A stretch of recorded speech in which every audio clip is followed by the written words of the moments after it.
It's Thursday. That means crossover Thursday here at the Locked On Podcast Network. Joined by Luke Braun of Locked On Vikings. How do the Eagles match up against Minnesota in this primetime matchup come Thursday night? All that and more on today's edition of the Locked On Eagles podcast.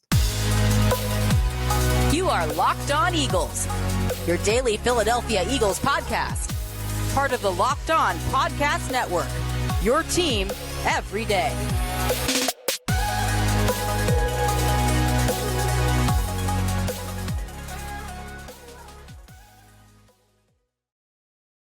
Welcome on in, everyone, to another edition of the Locked On Eagles podcast, part of the Locked On Podcast Network, your team each and every day. Thank you to our everydayers for joining us once again here on Locked On Eagles, wherever you get your podcast and on video form as well on YouTube. I'm your host, Gino Camilleri, and today's episode is brought to you by Prize Picks, as well as every crossover Thursday is brought to you by Prize Picks as well. The easiest and most exciting way to play daily fantasy sports. Go to prizepicks.com/LockedOnNFL and use code all lowercase LockedOnNFL for a first deposit match up to $100.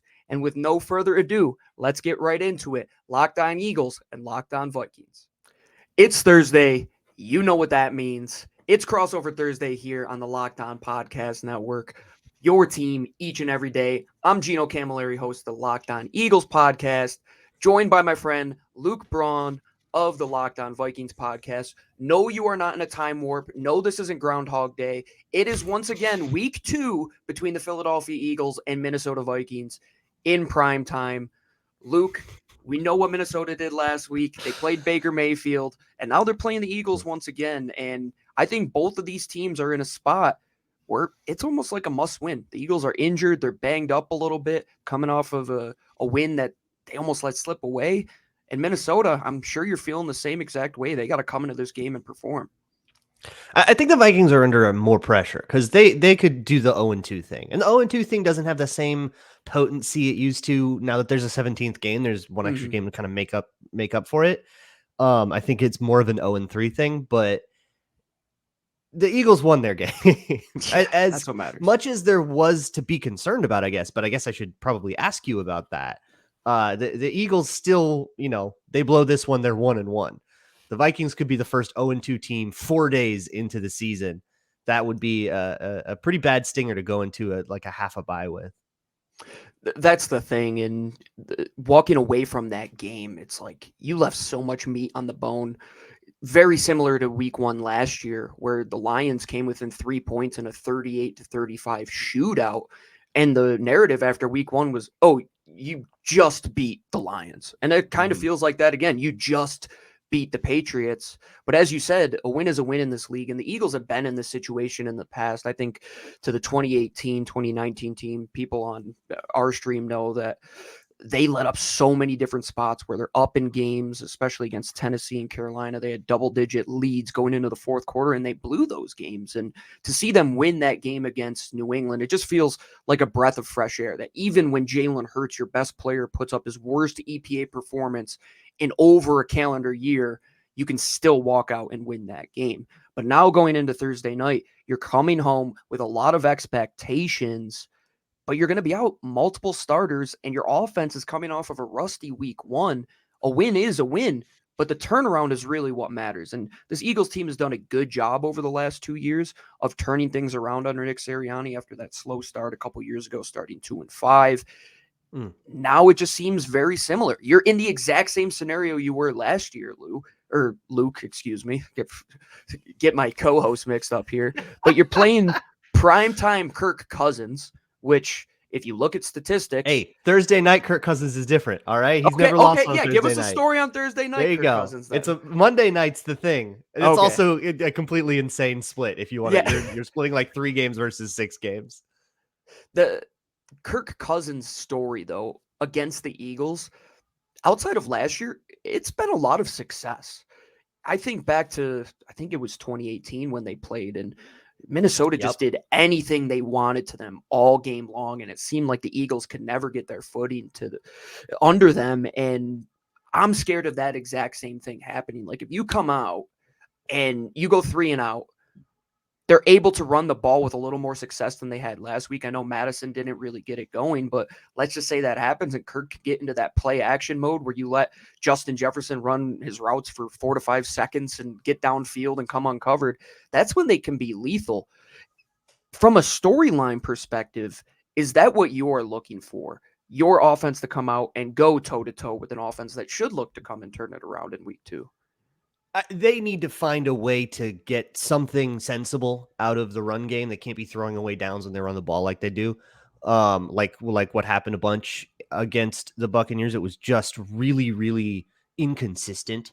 And it wasn't the same guy every time, everybody made mistakes.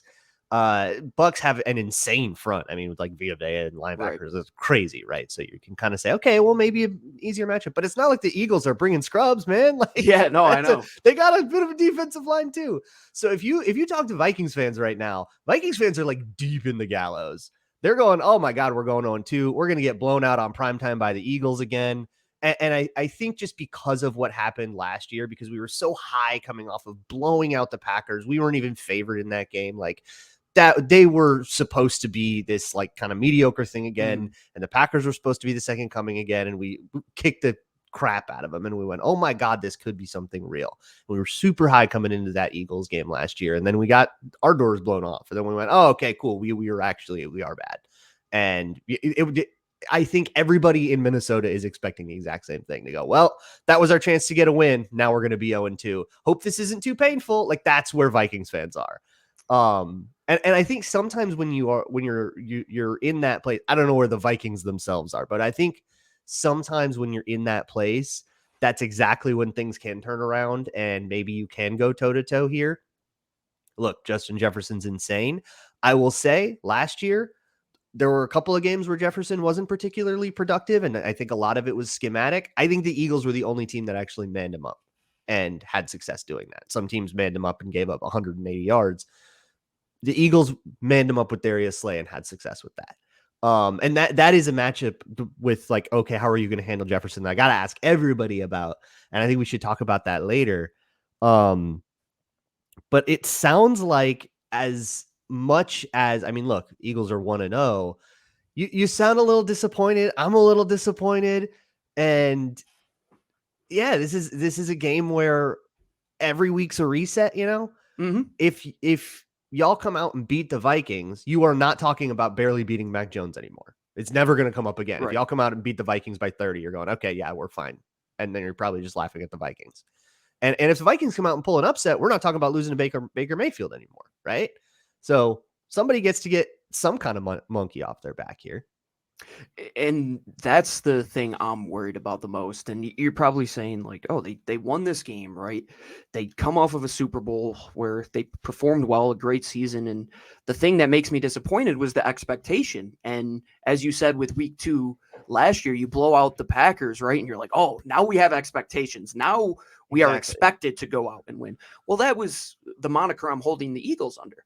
When you see what they did last year, right, even not playing in the preseason, you're expecting them to perform. Yeah, you should pick up where you left off. Your offensive line should not cumulatively rate at the 20th best pass block win rate in the league. That should never happen. That's your best unit on offense. Dallas Goedert should never have one. Yes, if you look at ESPN, PFF, they all. This is the thing Ben Baldwin just posted that like aggregated it all. And so the Eagles struggle. Does that track? Did they struggle to protect? Oh, definitely. Yeah, no, there were times.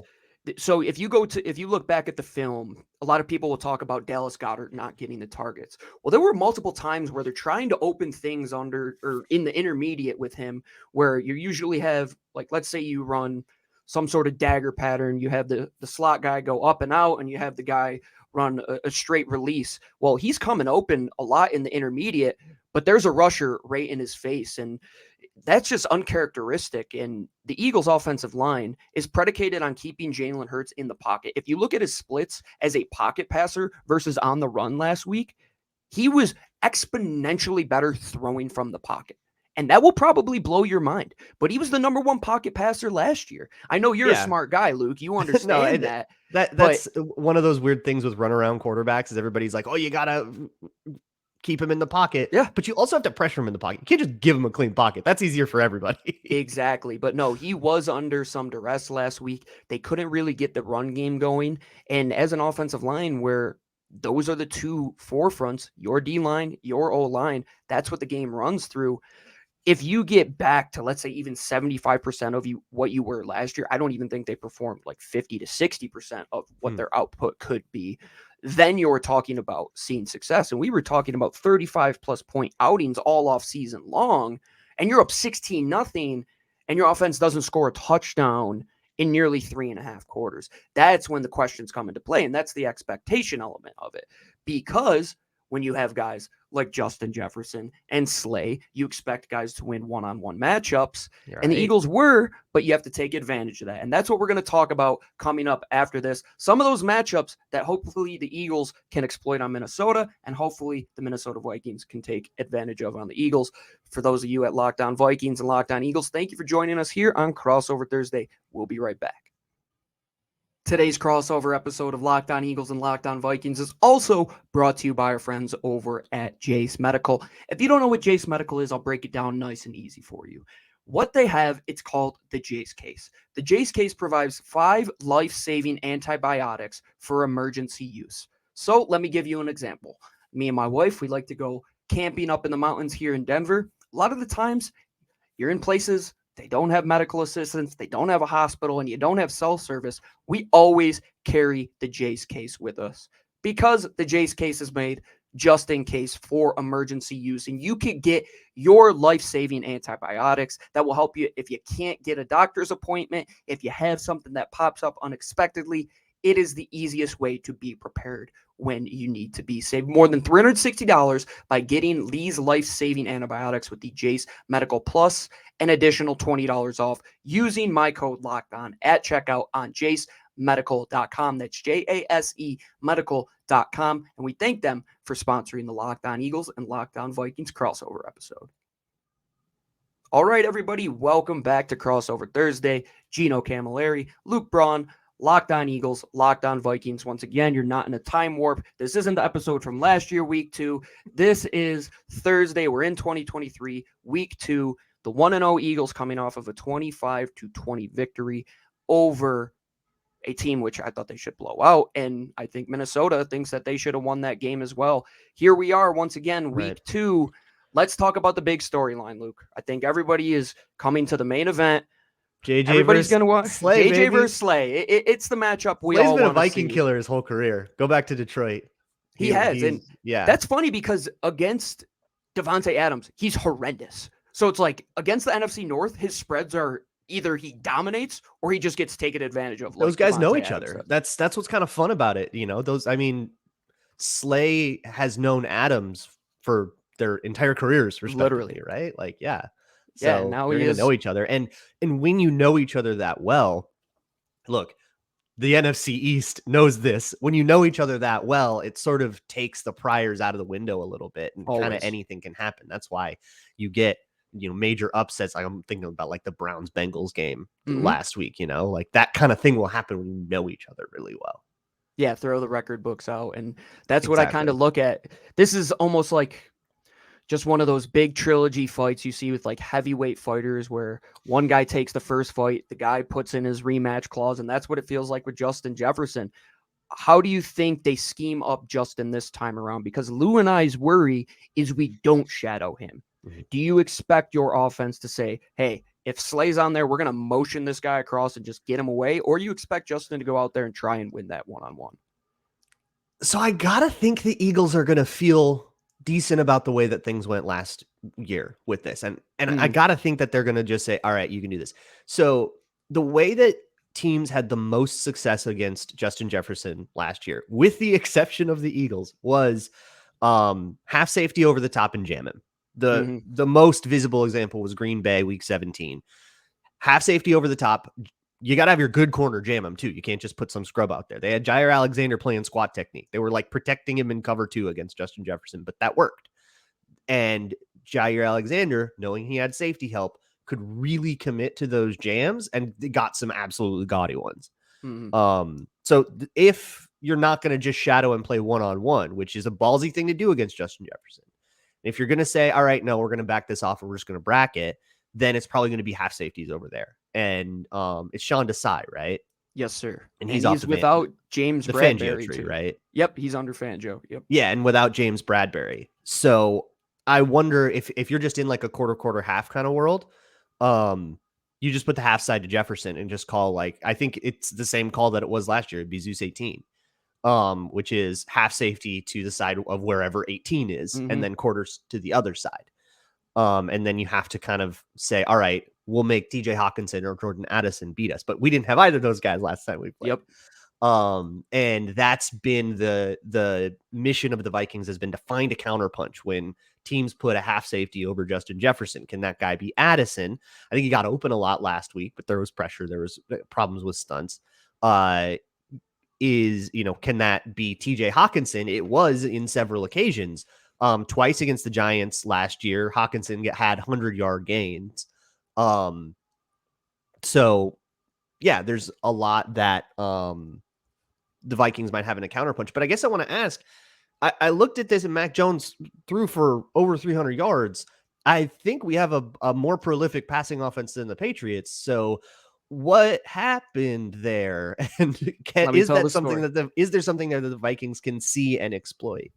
So I will say those numbers are definitely a little bit extrapolated when you look at the context of what that defense had to go through, because there was a stretch at the end of the first half where the Eagles offense went 4 straight drives of 3 and out, which quite literally never happened one time all of last year. So the defense, we had like 4 games like that last year. Oh man, there were times, trust me, as an Eagles fan, I've been there before. I went through Sam Bradford, and you did too. So who among us? Yeah, who hasn't, right? Sam and Jalen Reagor, those two guys. Yeah, we'll live through Sam Bradford, Jalen Reagor. But no, if you look back at it, Jalen Reagor, who was in New England, he's on the practice squad over there now. Oh, he was, and we just won a Jalen Reagor revenge game again. Oh, heck yeah, man. We're on the revenge game tree here right now. But no, getting back to seriousness and players that can actually play ball. Mac Jones, he did a great job taking advantage of the middle of the field. And why was that? Well, one, the Eagles defense was on the field for a boatload of snaps. A boatload. Okay. And they were exhausted. And they were put into backed up situations with their special teams unit, with the offense giving them bad field position. Look at Jalen Hurts, where he fumbled the ball with 5 minutes left in the game in the plus territory around the 30.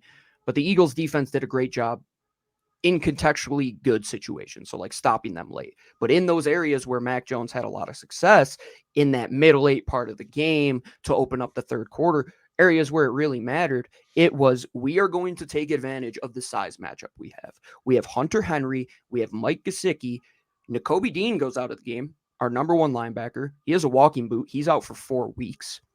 The 2 linebackers we have behind him are Zach Cunningham, who was signed like 3 weeks ago and has just been a journeyman around the NFL, and Christian Ellis, who is a perennial special teamer, who actually had the green dot taken off of his helmet after Nakobe Dean went out because they couldn't get the defense on the same page, and they gave it to Reed Blankenship, who probably also won't be playing this game. So if you're saying TJ Hockenson, go do what those guys did against 2 replacement level linebackers, a safety, and I don't know who it's going to be. It's probably going to be Justin Evans as your number 1, who is not very good. Sidney Brown didn't play a single snap at safety last week. And Terrell Edmonds was playing free safety when he's a 5 to 10 yard box type of safety player.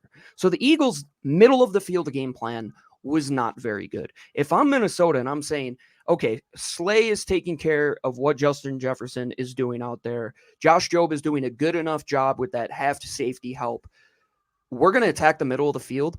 I think that's where things really open up, because if TJ Hockenson gets a head of steam underneath him and he's got to go win a route against Christian Ellis or Zach Cunningham, he's probably going to win 9 out of 10 times. And that's what happened. That was the story.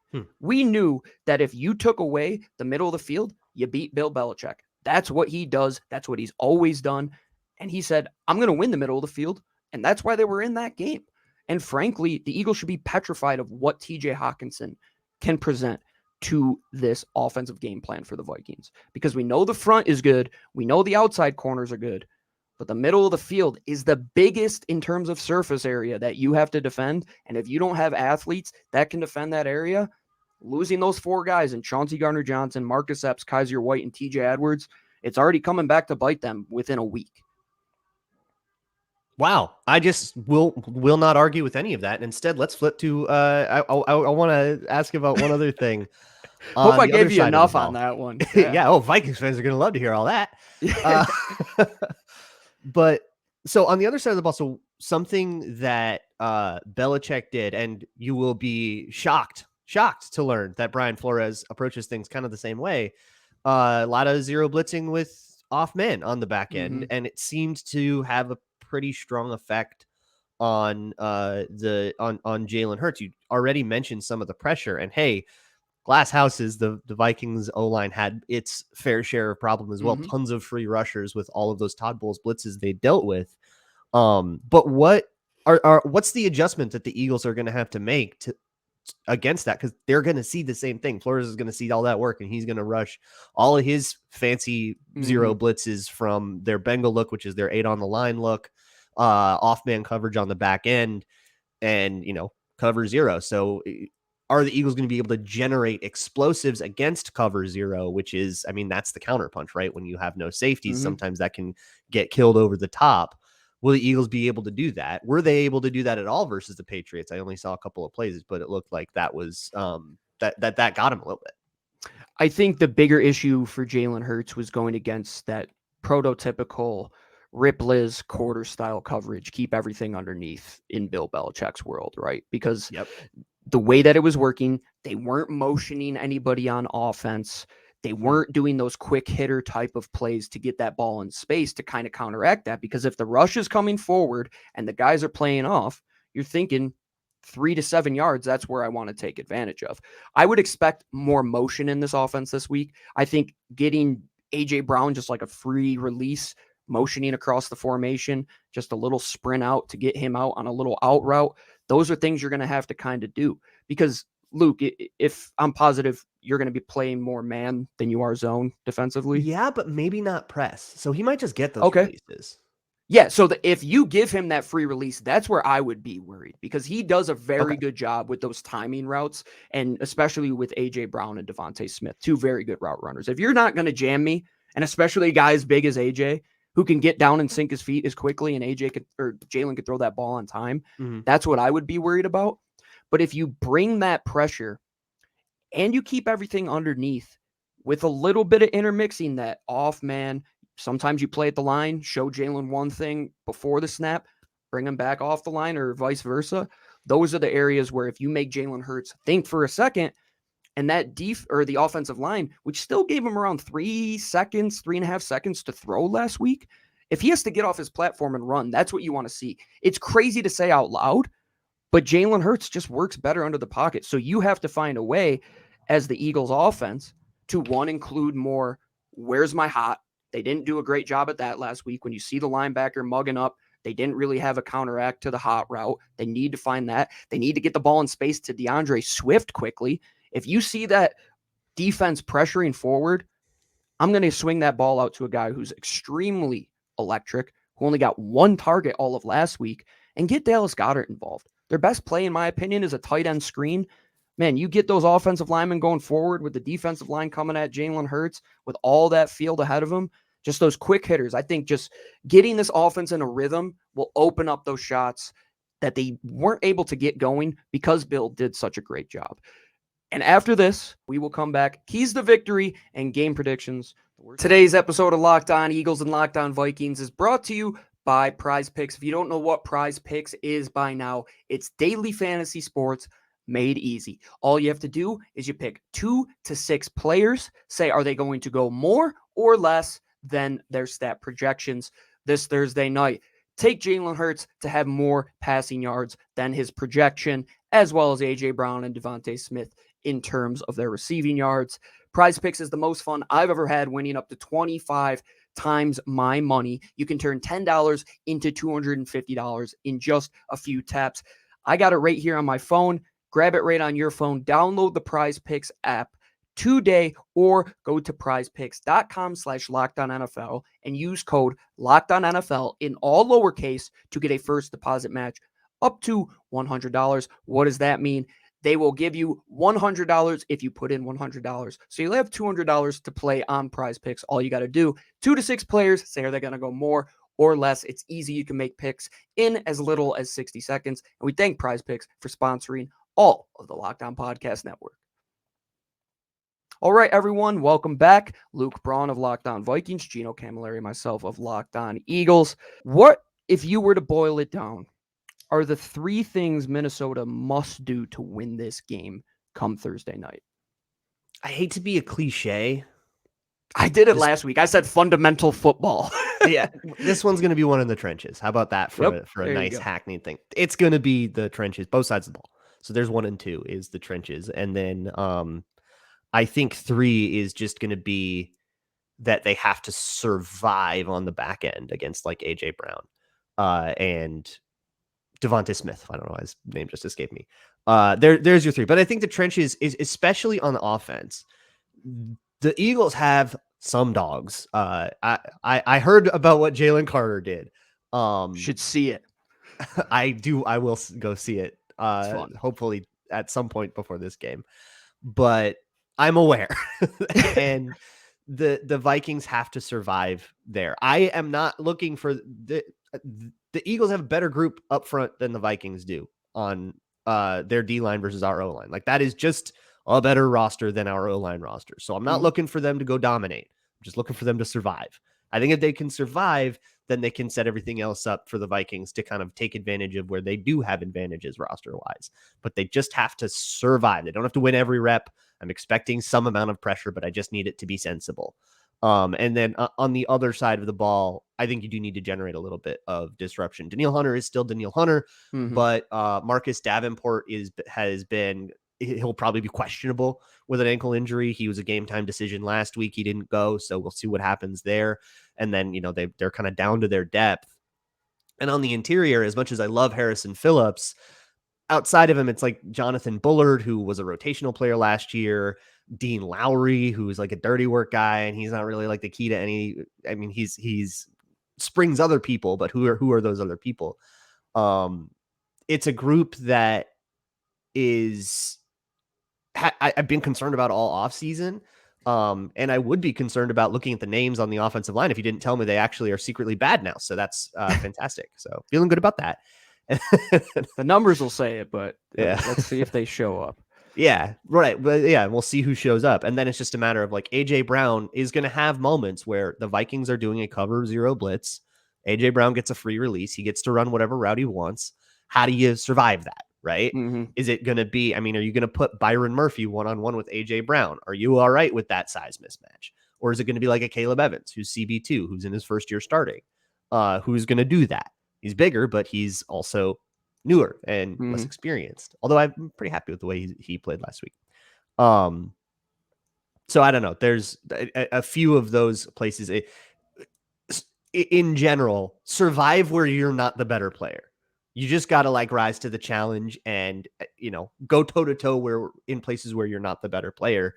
And if that's the case, then it can become about what can Justin Jefferson do in this scenario. And I feel much better about the game coming down to that rather than coming down to can backup center Austin Schlottman survive Jalen Carter. Not feeling great about that one because Garrett Bradberry is probably out for this one. He hurt his back. New England did a pretty good job with 60% of their offensive line missing, but still, I'm going to counteract your point there and say the survival element, it's a real thing because it's almost like playing, if you've ever played Call of Duty Zombies, it's like, oh, we made it through wave 1, like on to the next one. Like that's what it is with the Eagles D-line. It's not just Jalen Carter and Jordan Davis or Fletcher Cox, whatever combo they start with. It's Milton Williams, who might be one of the most underrated interior defensive linemen in the entire sport. You guys always have like 10 deep at D-line. Like, we got like 12 of these guys. I don't know. Luke, I don't know. I literally just it's like the Vikings getting receivers. It's like just always. Yeah, it's 60 years. They've always had maniacal laughter of your front office when you guys got Justin Jefferson and my maniacal laughter of how we got Jalen Carter of why is this keep happening? Oh, I'm laughing with you there, by the way. I can't believe it's unbelievable. Who we'll have to talk about this separately, but what do these teams not know that Howie Roseman knows? And he did a great job. But back to it, the survival element, it's like, oh man, we got to deal with Hassan Riddick and Josh Sweat, but we're going to bring Brandon Graham off of the bench, who's like still performing at a very high level. But the thing with that is that New England did a great job of counteracting is they got the ball out in 2.5 seconds out of Mac Jones' hands. If you could get the ball out and that rush, if their hands on them and they need like 0.2 seconds to take them down, that 0.2 seconds matters. If it was 2.7, 2.9, you probably have more sacks. If they can get Kirk Cousins to hold onto it a little bit longer, I think that's how you win on the defensive line and just keep bringing that pressure. But to me, it's how do you take away the middle of the field on a short week where you're potentially out 3 of your starters on safety, on linebacker? How are you going to take away TJ Hockenson? Because you know the primetime fight. You know that Jordan Addison is going to have some good battles with Josh Jobe. But who's going to defend this guy? I'm confident the Eagles can stop the run. They have a lot of guys on that interior that did a great job of doing it against Ramondre and Zeke last week. But they didn't counteract Hunter Henry. They didn't counteract Mike Gesicki. How do you counteract TJ Hockenson? I think he's the ultimate X factor. But for the Eagles offense, I'd say, like you said, win the one-on-ones. Byron Murphy, decent player. Caleb Evans, a bigger player. How do they match that up? I think they go with the Christian Gonzalez approach where you put him on a bigger body like A.J. Brown in terms of Evans, and then you let Byron Murphy go one-on-one with DeVonta Smith. But I'm still confident. Sides, actually. So that might be up to the Eagles. Okay, yeah. So however the Eagles want to take advantage of that, I think win those matchups, but those guys are going to have to come out and succeed as well. And if they don't have time and Jalen gets off of his platform, that scramble drill will be huge. And who's good in that environment? The outside receivers. We'll see if the running backs can get it going without Kenneth Gainwell. We'll see if they incorporate Dallas Goedert. But it's those 2 all-pro guys on the outside, in my opinion. Yeah, and I think for Jefferson, the best way to stop Justin Jefferson is to stop Kirk from getting the ball out, right? Yeah. That was something that they struggled with last week. And I should mention, because I haven't mentioned it yet, the Vikings outgained the Buccaneers by like 100 yards. It wasn't even close. 3 turnovers. That was the game, right? Mm-hmm. So protect the ball. Like, that's probably a bigger, like you have to protect the ball. You cannot do that again and expect to ever win a game. But with Jefferson, if you can get that pressure on Cousins, I mean, anything can happen, right? He's can be all the way from the guy that suddenly becomes an improvisational quarterback and does something cool. He does that sometimes now, to the guy that crumples into a sack that he's always been, to the guy that, tries to do something ill-advised and throws the worst interception you've ever seen.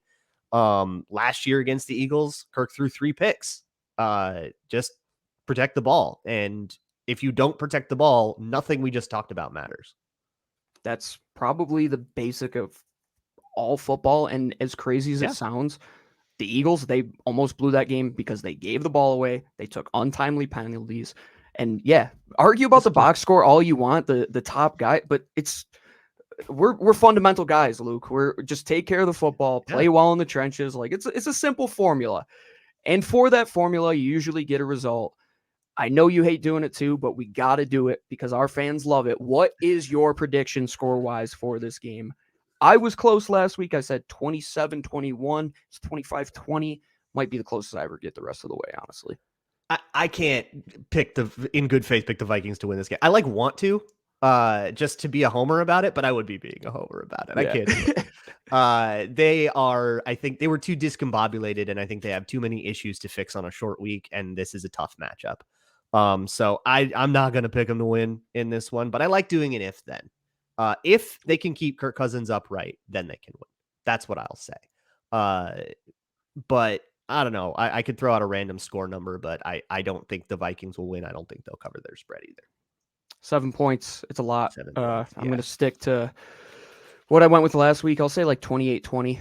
I still think the Eagles might sputter out on some drives, but I think they will have more success. And I'm saying Kirk Cousins at any given time can just launch a 75-yard play action where the Eagles don't hit any pressure. Justin Jefferson comes open late, and that would be exactly what I expected. I don't know much about the Philadelphia Eagles. That way. Two safeties go with Justin Jefferson, and Addison gets over the top, and suddenly he's gone. And that's kind of what he's here to do. So that's the formula, man. And I think it's who survives the original punch and who has the best counter punch, because we know that both of these teams got dogs on the outside. They got dogs in the trenches. And we got dogs here on the mics here at Locked On Vikings. Let's go. So For me, Gino Camilleri and Luke Braun of Locked On Eagles and Locked On Vikings. Once again, thank you for joining us here on Crossover Thursday, part of the Locked On Podcast Network, presented by Prize Picks, your team each and every day. Make sure you tune in for the post game on both of our shows. We'll see you tomorrow, and best of luck to both the teams.